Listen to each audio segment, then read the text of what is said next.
Sleep. It's something we spend about a third of our entire lives doing, but for so many of us, it's a total mystery. So, in this explainer, we're going to pull back the covers and get into what sleep really is, why it's so incredibly important, and what to do when it just won't come. So, just to kick things off, what's the longest a human has ever intentionally stayed awake? Well, the record was set way back in 1964 by a 17-year-old named Randy Gardner. He managed to stay awake for 264 hours. That is 11 straight days. And by the end of it, he was having hallucinations, major cognitive problems. The experiment was so rough on him that Guinness World Records actually stopped certifying attempts like this. And that story really drives home a critical point. Sleep isn't some optional luxury you can just skip. No, it is a fundamental, non-negotiable biological need. It's right up there with breathing air, drinking water, and eating food. Your body and your brain simply cannot function without it. It's a really simple question, right? But the answer can be pretty complicated. So as we go through this, I want you to kind of think about your own sleep habits. Let's see how they stack up. Okay, so let's start with the absolute basics. Why is sleep so critical? It turns out that while we're unconscious, our bodies are actually hard at work doing all this maintenance that is just vital for our survival and our well-being. So the science is pretty clear on this. Most adults need at least 7 hours a night. Teenagers, they need more, like 8 to 10. And newborns? Well, they're basically sleeping most of the day, somewhere in that 14 to 17-hour range. So how's your own nightly average looking compared to these numbers? And listen, the payoff for actually getting that sleep is huge. It sharpens your focus, it locks in your memories from the day, and it even helps manage your weight by keeping your hunger hormones in check. It's also absolutely crucial for your heart, your immune system, and keeping stress at bay. It's basically a total body tune-up that happens every single night. Okay, so let's geek out for a minute. What is actually going on inside your head after you close your eyes? A lot of people think it's just like flipping a switch off. But no way. Your brain is incredibly active, running through this really complex and vital series of tasks. See, your brain doesn't just go into one single sleep mode. It actually cycles through 4 very different stages. It all starts with that drifting off phase, then you move into light sleep. Stage 3 is that super restorative deep sleep, where you get those slow delta brainwaves. And finally, you hit REM, or rapid eye movement sleep. That's where most of your vivid dreaming happens. And this whole cycle takes about 90 minutes, and we go through it 4 or 5 times a night. Now, what's really fascinating here is how that time is divided. You'd think deep sleep is the whole show, right?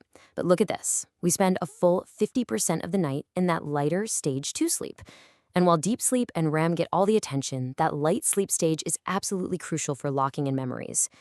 Deep sleep is a smaller but critical chunk, and then about 20% is spent dreaming. You ever wonder what that feeling of sleepiness actually is? Well, a huge part of it is a chemical called adenosine. Think of it like a timer in your brain. From the second you wake up, it just starts building up and up and up and up. The more adenosine that accumulates, the higher your sleep pressure gets, making you feel drowsier and drowsier as the day goes on. Now, working right alongside adenosine is melatonin. You've probably heard of this one. It's often called the darkness hormone. And for good reason. Your brain's pineal gland starts pumping it out the moment your eyes stop detecting bright light. Now, it doesn't just knock you out cold, but it sends this powerful signal to your entire body saying, hey, night has fallen, it's time to start winding down for rest.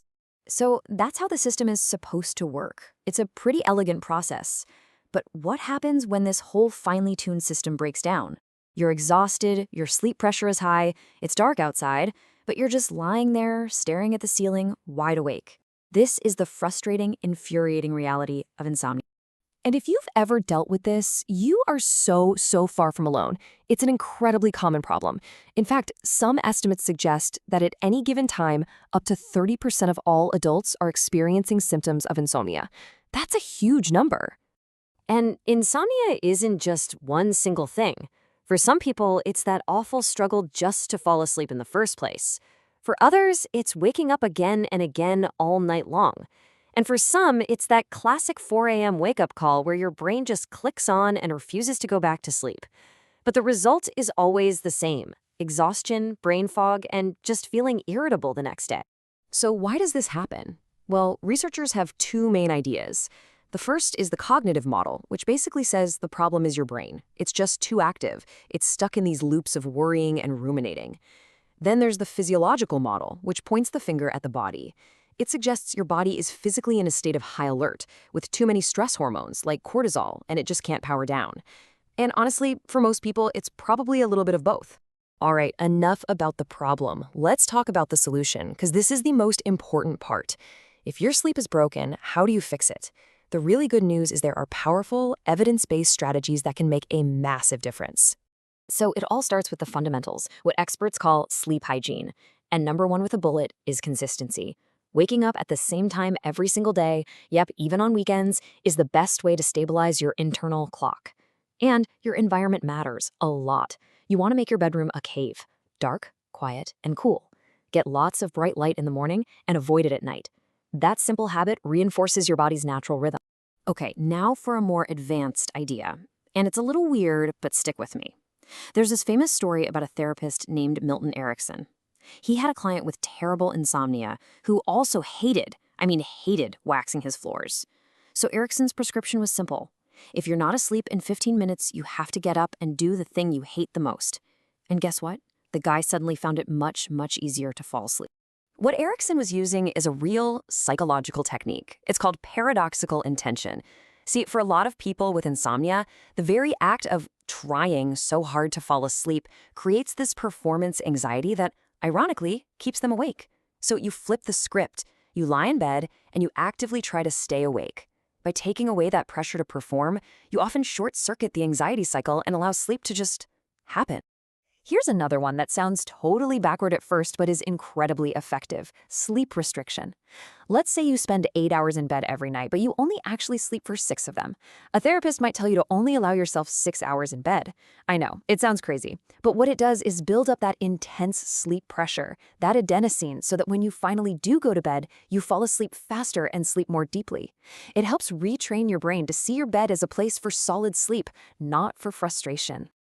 Okay, we have covered a lot here, from the deep science of sleep cycles to the psychology of what keeps us awake. But knowledge is really only useful when you apply it. So, looking at everything we've talked about, my question to you is this: what is the single small change you can commit to making tonight to start getting better rest?